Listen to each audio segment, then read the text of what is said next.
ঈদানন্দে সমতা 2025 ঈদ প্যাকেজে ঈদ শুভেচ্ছা, ঈদ মোবারক এই স্লোগানে সুনামগঞ্জের দোয়ারাবাজার উপজেলাধীন নরসিংপুর ইউনিয়নের কিছু সংখ্যক প্রবাসী রেমিটেন্স যোদ্ধাদের পরিচালিত সামাজিক সংগঠন প্রবাসী সমাজ কল্যাণ পরিষদের অর্থায়নে 125 পরিবারকে নগদ অর্থ 1,05,000 টাকা ঈদ উপহার প্রদান করা হয়েছে।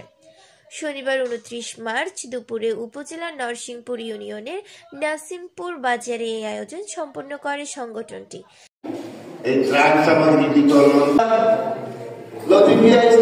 আমাদের সাথে বাধাবিঘ্ন হয়েছে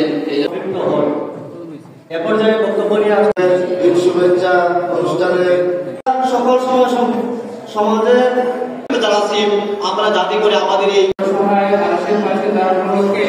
ইসলামপুর ইউপির সাবেক চেয়ারম্যান আব্দুল হেকিমের সভাপতিত্বে ও নরসিংপুর মাদ্রাসার ইত্তেয়াদি শাখার প্রধান মাওলানা ফয়জুল ইসলাম আকাদ্দুস ও ব্যাংকার হোসেন আহমেদের যৌথ সঞ্চালনায় অনুষ্ঠানে বক্তব্য রাখেন নরসিংপুর ইউপি সদস্য হাফেজ ফয়েজ উদ্দিন আহমেদ, আবুল বশর টেইলার সংগঠনের সদস্য হাফিজ সফির উদ্দিন, সৈয়দপুর শামসিয়া ফজিল ডিগ্রি মাদ্রাসার সহকারী অধ্যাপক মাওলানা আশিকুর রহমান, সোনালী জেলা উচ্চ বিদ্যালয়ের সহকারী শিক্ষক মুহিবুর রহমান।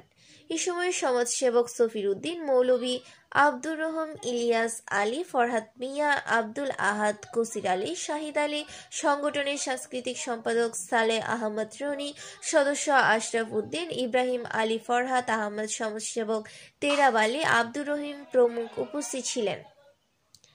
এতে এলাকার 125 পরিবারের মাঝে সংগঠনের সদস্যদের অর্থায়নে ঈদ উপহার নগদ অর্থ তুলে দেন উপস্থিত নেতৃবৃন্দ। পরিশেষে সংগঠনের সকল সদস্য ও শুভাকাঙ্ক্ষীদের জন্য দোয়া ও মোনাজাতের মাধ্যমে অনুষ্ঠানের সমাপ্তি ঘোষণা করা হয়।